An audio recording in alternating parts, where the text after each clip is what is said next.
Assalamualaikum warahmatullahi wabarakatuh. Apa kabar anak-anak soleh dan soleha ibu? Sudah siap untuk belajar hari ini kan? Untuk itu mari simak materi berikut ini ya. Mengenal nama Allah dan kitabnya. Mari mengenal Allah Subhanahu wa Ta'ala. 1. Mengenal Allah Subhanahu wa Ta'ala melalui Asmaul Husna. Sudah menjadi kebiasaan apabila kita ingin mengenal sesuatu, misalnya mengenal orang, hewan, tumbuhan, dan benda alam lainnya, yang pertama kita tanyakan adalah namanya. Melalui nama itu, mengenal sesuatu, demikian juga halnya Tuhan. Siapakah Tuhan? Agama Islam menyebutnya Allah Subhanahu wa Ta'ala. Untuk mengenal lebih jauh siapa Allah Subhanahu wa Ta'ala, jawabannya ada pada Asmaul Husna. Oleh karena itu, Allah Subhanahu wa Ta'ala mewahyukan namanya kepada manusia melalui kitab suci Al-Qur'an. Di sana disebutkan nama-nama Allah sebanyak 99 nama atau disebut dengan Asmaul Husna, yaitu nama-nama yang baik dan indah.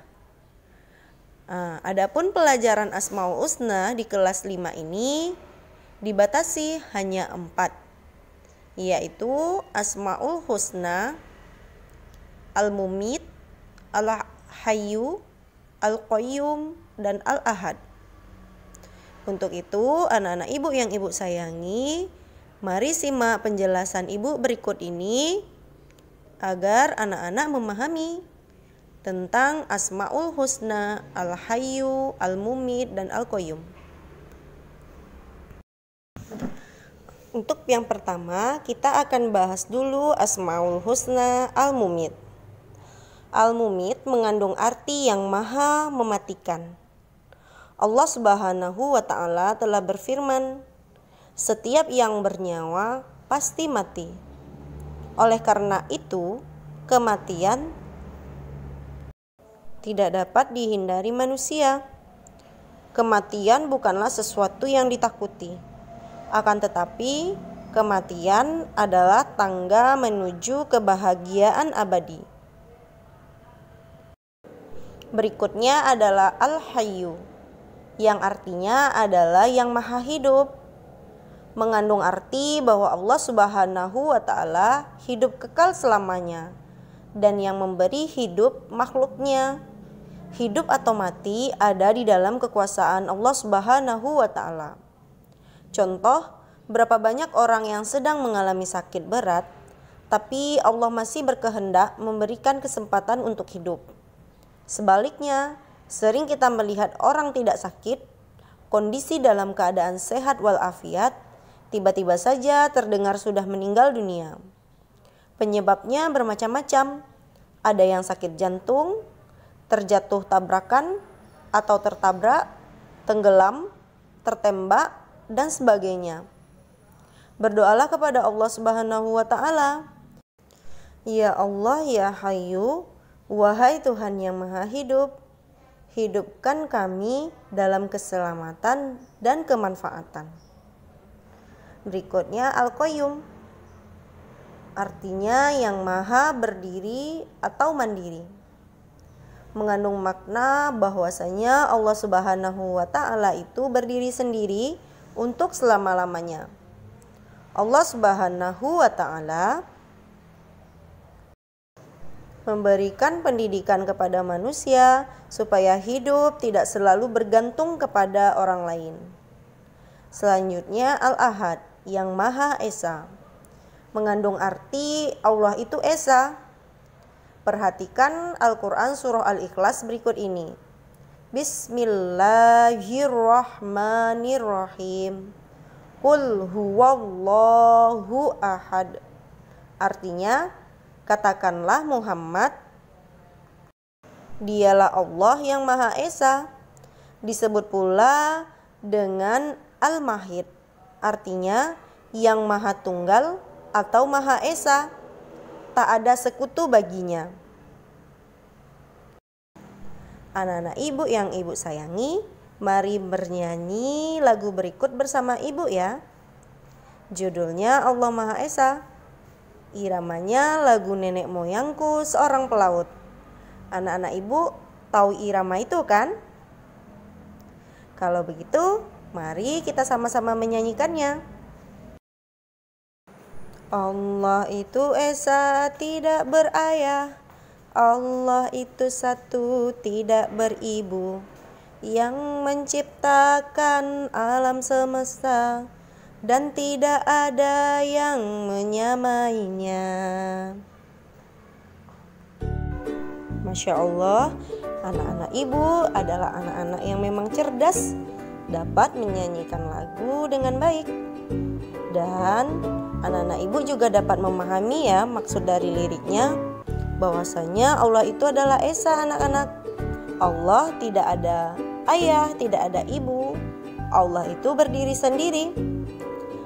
Sesuai di dalam Al-Quran surah Al-Ikhlas. Nah, selanjutnya aku ingin terpuji di hadapan Allah Subhanahu wa ta'ala. Apakah anak-anak ibu ingin terpuji di hadapan Allah? Ibu yakin sudah tentu anak-anak ibu akan menjawab iya. Nah, untuk itu mari kita bersikap dan berperilaku dengan cara mengamalkan Asmaul Husna. Nah, bagaimana cara mengamalkan Asmaul Husna? Untuk itu anak-anak ibu, marilah simak penjelasan ibu berikut ini. Al-Mumit mengandung arti yang maha mematikan. Allah Subhanahu wa ta'ala telah berfirman, setiap yang bernyawa pasti mati, manusia, hewan, dan tumbuhan. Anak-anak ibu yang ibu sayangi, makhluk hidup itu ada 3, manusia, hewan, dan tumbuhan. Kenapa dikatakan dengan makhluk hidup? Mereka dikatakan makhluk hidup berarti mereka memiliki nyawa. Sudah jelas dalam dalil ini Allah menjelaskan bahwasanya setiap yang bernyawa pasti mati. Manusia sudah jelas bahwasanya manusia adalah makhluk yang paling sempurna ciptaan Allah. Manusia akan mati. Manusia tidak bisa lari dari kematian. Kematian bukanlah sesuatu yang ditakuti anak-anak ibu. Akan tetapi kematian adalah tangga menuju kebahagiaan abadi. Bila kita ingin berbahagia, maka kita ikuti perintah Allah dan Rasul-Nya. Misalnya ini, rajin sholat, rajin membaca Al-Quran, rajin belajar, serta patuh dan hormat kepada orang tua dan guru. Kemudian jauhi yang dilarang oleh Allah Subhanahu wa ta'ala dan Rasul-Nya. Misalnya mencuri, berkelahi, dan menyakiti orang lain. Selain itu, biasakan berdoa kepada Allah Subhanahu wa ta'ala. Ya Allah, ya Mumit, wahai Tuhan yang maha mematikan, matikanlah kami nanti dalam keadaan baik atau husnul khotimah. Berikutnya Al-Hayyu yang maha hidup, mengandung arti bahwa yang memberi hidup atau yang memberi nyawa dan rezeki itu adalah Allah Subhanahu wa ta'ala. Oleh karena itu, hidup atau mati ada di dalam kekuasaan Allah Subhanahu wa ta'ala. Nah, bagaimana sikap dan perilaku kita dalam hidup atau kehidupan? Tugas manusia adalah memelihara kehidupan dan mencari rezeki yang sudah disediakan oleh Allah Subhanahu wa ta'ala. Seperti memelihara diri sendiri, yaitu dengan cara makan dan minum secara teratur, jangan berlebihan, dan selalu memelihara kebersihan agar tetap sehat. Sedangkan perilaku membantu kelangsungan hidup orang lain, misalnya bersedekah dengan cara memberi makan, minum, dan membantu orang lain yang membutuhkan. Selanjutnya Al-Qayyum yang maha berdiri atau mandiri. Mengandung arti Allah Subhanahu wa ta'ala itu berdiri sendiri untuk selama-lamanya. Allah Subhanahu wa ta'ala memberikan pendidikan kepada manusia supaya hidup tidak selalu bergantung kepada orang lain. Hidup harus punya semangat dalam segala situasi dan kondisi. Pada zaman dulu ada pepatah yang mengatakan berdiri di atas kaki sendiri, atau disingkat dengan berdikari. Bagi anak-anak ibu, bila di rumah harus sudah dapat melakukan sendiri hal-hal tertentu. Misalnya merapikan tempat tidur, menyiapkan peralatan sekolah sendiri, mencari sendiri pakaian sekolah, mengambil sendiri sarapan atau makanan untuk berangkat ke sekolah, dan sebagainya.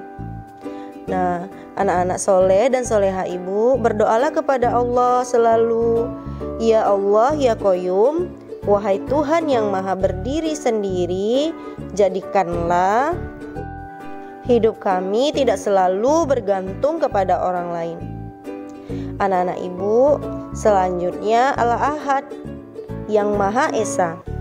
Mengandung arti bahwasanya Allah itu esa, yang maha tunggal atau esa, yang tetap menyendiri dan tak ada sekutu baginya. Allah Subhanahu wa ta'ala berdiri tidak membutuhkan orang lain. Sifat ini memberi pelajaran kepada kita agar selalu mandiri, tidak selalu bergantung kepada orang lain. Misalnya mandi, makan, berpakaian, mengerjakan PR, menyusun dan merapikan buku pelajaran di rumah dan sekolah. Kemudian berdoa, ya Allah, Engkau Tuhan satu-satunya, tiada sekutu bagimu, Engkau tempat meminta, jadikanlah aku dapat hidup mandiri. Anak-anak ibu, dari apa yang sudah ibu jelaskan tadi, ibu berharap anak-anak ibu dapat memahaminya. Nah, kesimpulannya adalah bagaimana cara kita menerapkan Asmaul Husna dalam kehidupan kita sehari-hari. Caranya ada dua. Yang pertama, kerjakan perintah Allah dan tinggalkan larangannya. Yang kedua, jangan lupa selalu berdoa kepada Allah Subhanahu wa ta'ala agar anak-anak ibu dapat menjadi anak-anak yang soleh dan soleha. Nah, sampai di sini anak-anak ibu sudah paham kan? Jika ada yang ingin bertanya, silahkan bertanya ya. Nah, bagaimana anak-anak soleh dan soleha ibu sudah mengerti kan dengan materi yang sudah ibu paparkan tadi? Ibu berharap anak-anak ibu dapat memahaminya dengan baik ya. Nah, selanjutnya kepada tugas. Untuk hari ini, tugas Ananda adalah silahkan ringkas materi tadi dari awal sampai akhir materi yang sudah ibu jelaskan tadi ya. Nanti tugasnya kirim seperti biasa ke WA ibu. Nah, untuk hari ini sampai di sini dulu pertemuan kita. Mudah-mudahan anak ibu selalu tetap semangat belajarnya dan tetap berdoa kepada Allah agar musibah ini segera berakhir ya nak. Dan kita kembali lagi ke sekolah bertemu bersama-sama teman dan juga ibu. Untuk itu ibu akhiri dengan Assalamualaikum warahmatullahi wabarakatuh.